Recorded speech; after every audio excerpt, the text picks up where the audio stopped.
வணக்கம் and welcome to Prabhas காரன். நான் உங்கள் தோழி. இன்னைக்கு வந்து பாத்தீங்கன்னா இந்த 30 days இன்டர்மிட்டன்ட் ஃபாஸ்டிங் சேலஞ்சோட 23rd டே. ஸோ நான் இன்னைக்கு என்னெல்லாம் சாப்பிட்டேன் அப்படின்றத நான் உங்க கூட ஷேர் பண்றேன். வாங்க வீடியோக்குள்ள போகலாம். என்னோட லஞ்சுக்கு நான் என்ன வச்சுருக்கேன் இன்றைக்கி அப்படின்னு பார்த்தீங்கன்னா, கொஞ்சமாக ரைஸ் எடுத்திருக்கேன். தென் எப்போதும் போல் 2 எக்ஸோட ஒயிட்ஸ் மட்டும் எடுத்திருக்கேன். தென் வந்து பார்த்தீங்கன்னா பீக்கங்காய் போட்ட ஒரு கிரேவி ரெடி பண்ணியிருக்கேன். இந்த பீக்கங்காய் குருமா எப்படி செஞ்சேன் அப்படின்றத நான் உங்களுக்கு காட்டுறேன். வாங்க பார்க்கலாம்.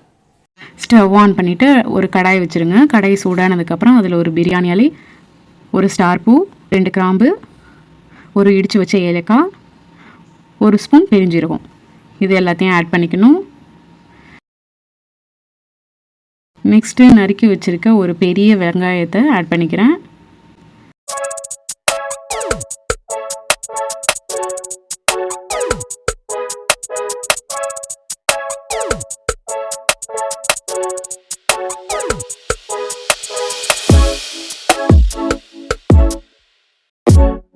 வெங்காயம் நல்லா வதங்கினதுக்கப்புறம் 2 டீஸ்பூன் வந்து இஞ்சி பூண்டு பேஸ்ட் ஆட் பண்ணிக்கணும்.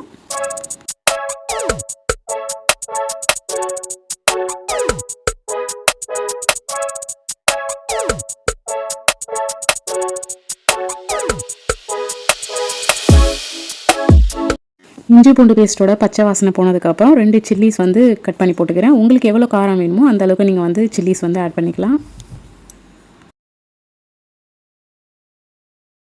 நெக்ஸ்ட்டு நல்ல ஒரு பெரிய தக்காளி வந்து கட் பண்ணி எடுத்துருக்கேன். அதையும் இதில் ஆட் பண்ணிக்கிறேன்.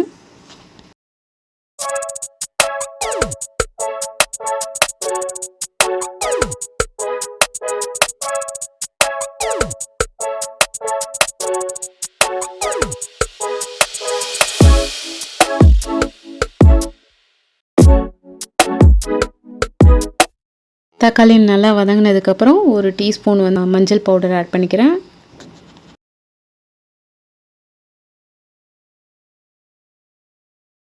Next 1 tablespoon chilli powder add பண்ணிக்கிறேன். Then 1 teaspoon garam masala, then 1 teaspoon குழம்பு மிளகாய்த்தூள், தென் 2 டீஸ்பூன் தனியாத்தூள் ஆட் பண்ணிக்கிறேன்.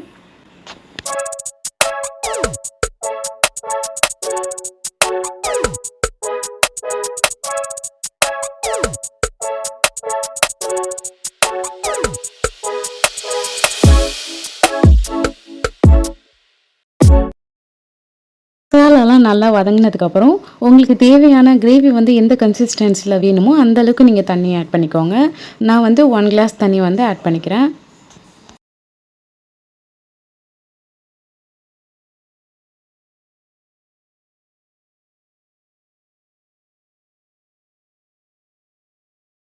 நெக்ஸ்ட்டு தேவையான அளவு சால்ட் ஆட் பண்ணிக்கோங்க.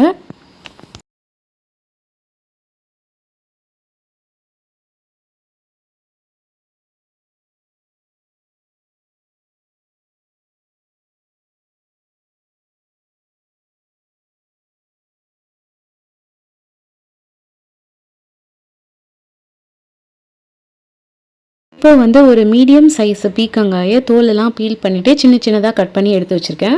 இப்போ வந்து இதை இதில் ஆட் பண்ணிக்கிறேன்.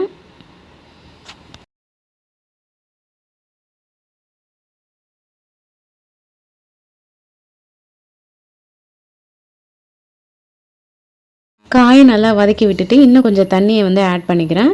தண்ணி நல்லா ஆட் பண்ணி கொஞ்சம் நேரம் கொதிச்சதுக்கப்புறம் இதில் கருவேப்பிலை கொத்தமல்லி ஆட் பண்ணிவிட்டு இப்போ இது ஒரு மூடி போட்டு மூடி வச்சிடுறேன். இதை வந்து ஒரு 10 to 15 மினிட்ஸ் வந்து இப்படியே இதை கொதிக்க விட்டுடலாம். 15 மினிட்ஸ் ஆச்சு. இப்போ இதை ஓப்பன் பண்ணி பார்க்கலாம் எந்த ஸ்டேஜில் இருக்குன்ட்டு. நல்லா கிரேவி வந்து கட்டியாக வந்திருக்கு. காயும் நல்லா வெந்திருக்கு.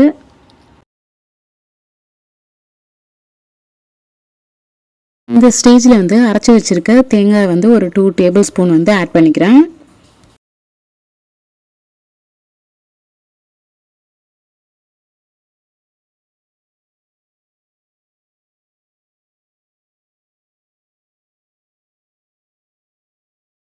அவ்வளோதான், நல்லா கிண்டி விட்டுட்டு இறக்கிட வேண்டியதான்.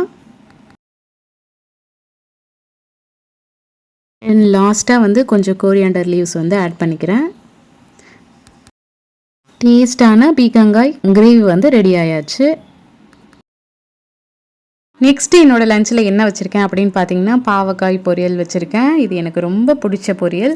இது எப்படி பண்ணேன் அப்படின்னு பார்த்தீங்கன்னா ஸ்டவ்வை ஆன் பண்ணிவிட்டு அடுப்பில் ஒரு வானல் வச்சுட்டேன்.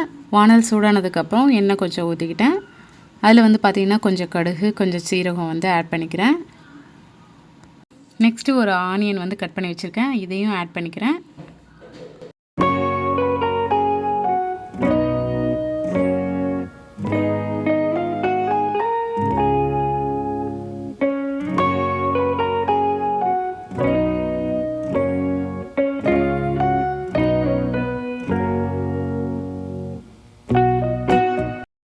இப்போ வந்து பார்த்திங்கன்னா பூண்டு கொஞ்சம் சின்ன சின்னதாக கட் பண்ணி ஆட் பண்ணிக்கிறேன்.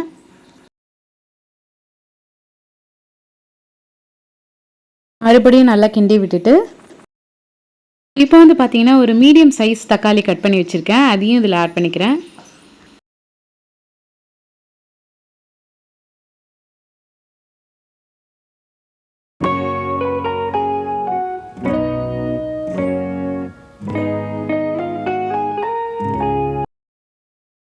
வந்து பார்த்தீங்கன்னா ஒரு க்ரீன் சில்லி எடுத்திருக்கேன், அதை சின்ன சின்ன பீஸாக கட் பண்ணி வச்சு எடுத்திருக்கேன். உங்களுக்கு எந்த அளவுக்கு காரம் வேணுமோ அந்த அளவுக்கு நீங்கள் ஆட் பண்ணிக்கோங்க.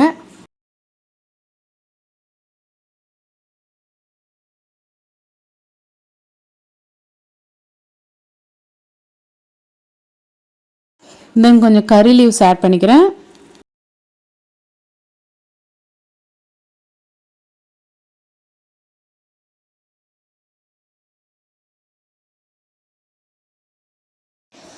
அடுத்து பார்த்தீங்கன்னா ஒரு 3 பாவக்காயை சின்ன சின்ன பீஸாக கட் பண்ணி அதை உப்பில் போட்டு நல்லா பிசைஞ்சு ஒரு 10 மினிட்ஸ்க்கு முன்னாடியே ஊற வச்சுட்டேன்.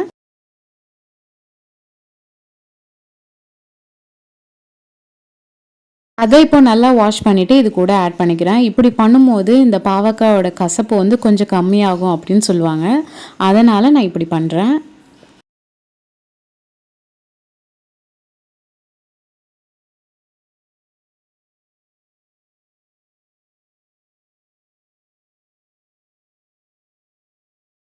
இப்போ பார்த்தீங்கன்னா கொஞ்சமாக மஞ்சள் தூள் ஆட் பண்ணிக்கிறேன். தென் வந்து பார்த்தீங்கன்னா 1 டீஸ்பூன் வந்து சாம்பார் தூள் ஆட் பண்ணிக்கிறேன். இதை இப்போ நல்லா கிண்டி விட்டுக்கிறேன்.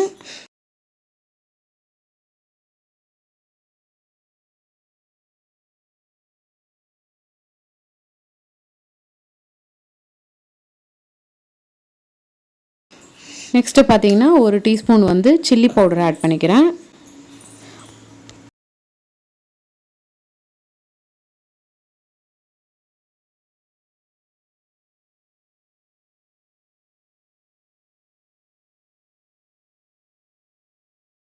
நெக்ஸ்ட்டு இதுக்கு தேவையான தண்ணி வந்து ஆட் பண்ணிக்கிறேன்.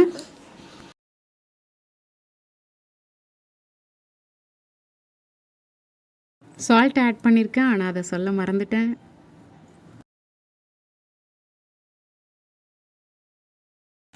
அடுத்து நல்லா கிண்டி விட்டுட்டு இதை வந்து ஒரு மூடி போட்டு மூடி வச்சிடுறேன்.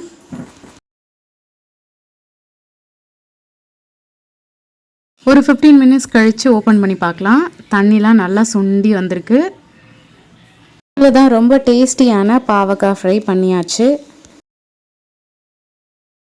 நெக்ஸ்ட் என்னோடய ஈவினிங் ஸ்நாக்ஸுக்கு நான் என்ன எடுத்திருக்கேன் அப்படின்னு பார்த்தீங்கன்னா ஒரு ஆஃப் பப்பாயா எடுத்திருக்கேன். அடுத்து என்னோட டின்னருக்கு என்ன எடுத்திருக்கேன் அப்படின்னு பார்த்தீங்கன்னா மில்லட் தோசை எடுத்திருக்கேன். மில்லட் தோசைக்கு வந்து பார்த்தீங்கன்னா கார சட்னி எடுத்திருக்கேன். இதுதான் என்னோட நைட் டின்னர். எனக்கு அவ்வளோதான், இந்த டே ரொம்ப சக்ஸஸ்ஃபுல்லாக முடிஞ்சிச்சு. நாளைய வீடியோவில் உங்களை மறுபடியும் மீட் பண்ணுறேன். பாய்.